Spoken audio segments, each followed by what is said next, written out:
This is the fictional mindbender. I just finished watching the trailer for Assassin's Creed Shadows, and while I have my questions about it, the only thing that really got me was the comment section about the character Yasuke.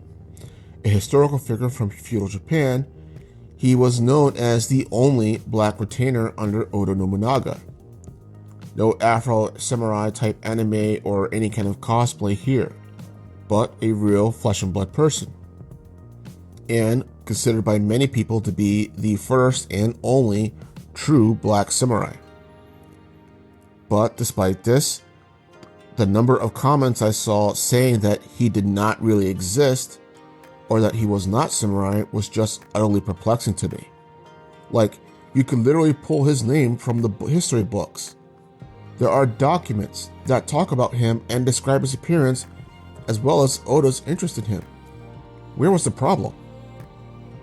Well, obviously I had to calm down first and not be reactionary before delving into this with a clear head.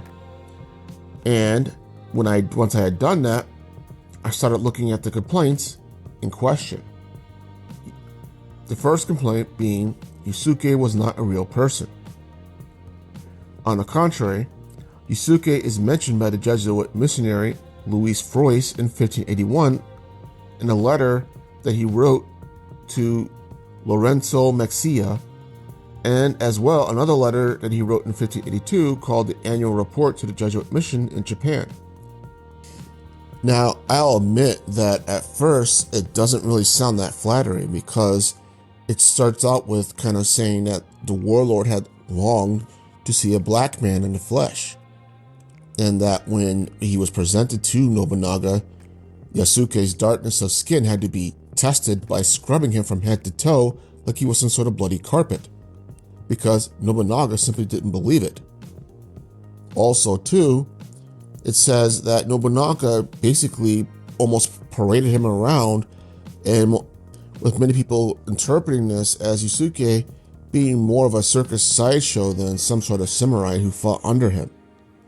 Yet, those same records also state that Nobunaga was also impressed by his strength and his physical and martial ability, as it's been hinted at that Yasuke may have been a mercenary who fought in India after he had been captured and taken as a slave from Africa, before arriving in Japan.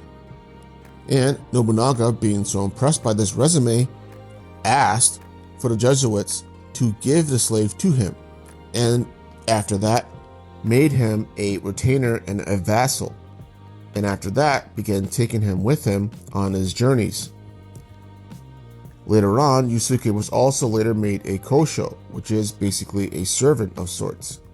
He accompanied his lord through the Kai region, and many people thought that Nobunaga was actually going to promote Yasuke to a lord in his own right. However, Nobunaga's death in Honnaji assassination changed all that. It's also here where it states very clearly that Yasuke did fight, and that he fought for quite a while before he was captured and released to Jesuits, thus also surviving his Japanese adventure. Now, I left links in the description below to fact check these yourself, because you should never believe what any YouTuber says online, just because they said so, and that includes myself. But the point being is that it is quite clear that Yasuke was a real person, and not just some sort of made-up person to make black people feel better or empowered. Second issue, Yasuke was not a samurai. For this, I actually had to look up what a vassal and retainer meant and implied in Japanese culture to see if this was actually correct, because the records don't flat out say that he was a samurai. So in that, critics are somewhat correct. However, at the same time, it is also stated that a vassal and retainer could also and were most often samurai, or at least men of military disposition. And going back to records again, Nobunaga was impressed with Yasuke's physical strength and martial abilities, as it being hinted at that Yasuke had spent time beforehand as a soldier in India.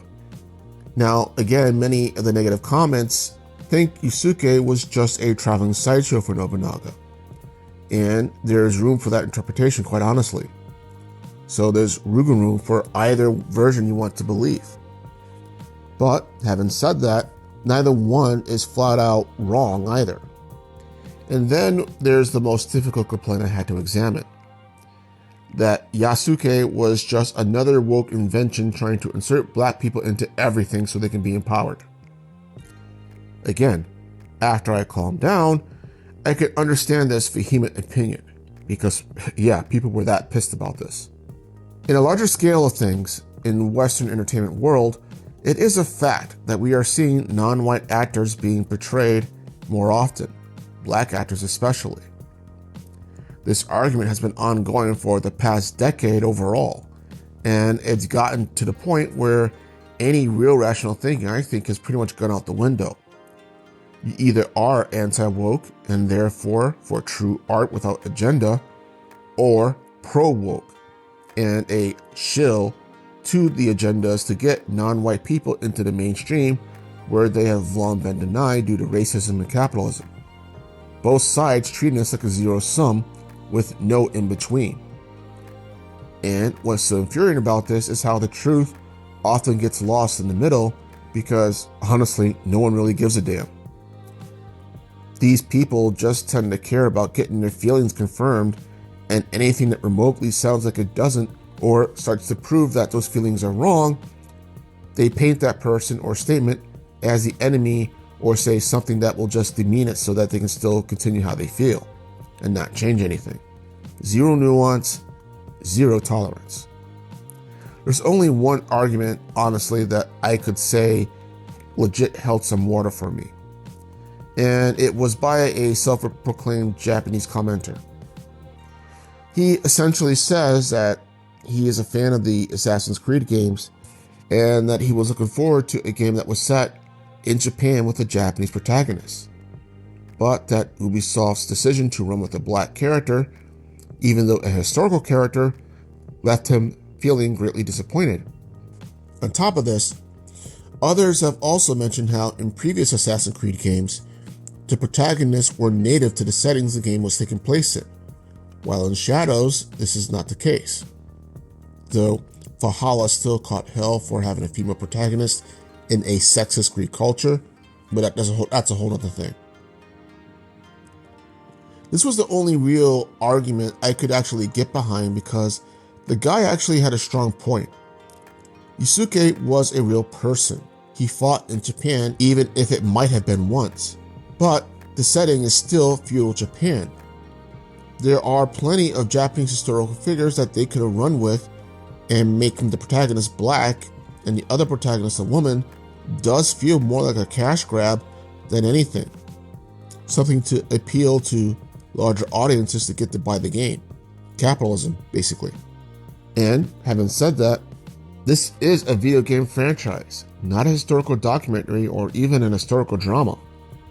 Assassin's Creed has been taking historical facts and building fictional stories off them and characters for years. Something that they've done since the first Assassin's Creed game with the Assassin's Creed Guild in the Levant, a small real-life kingdom in Crusader Middle East that was infamous for assassinations, yet at the same time had absolutely nothing to do with proto-humans, apples of life, or ancient technologies or societies.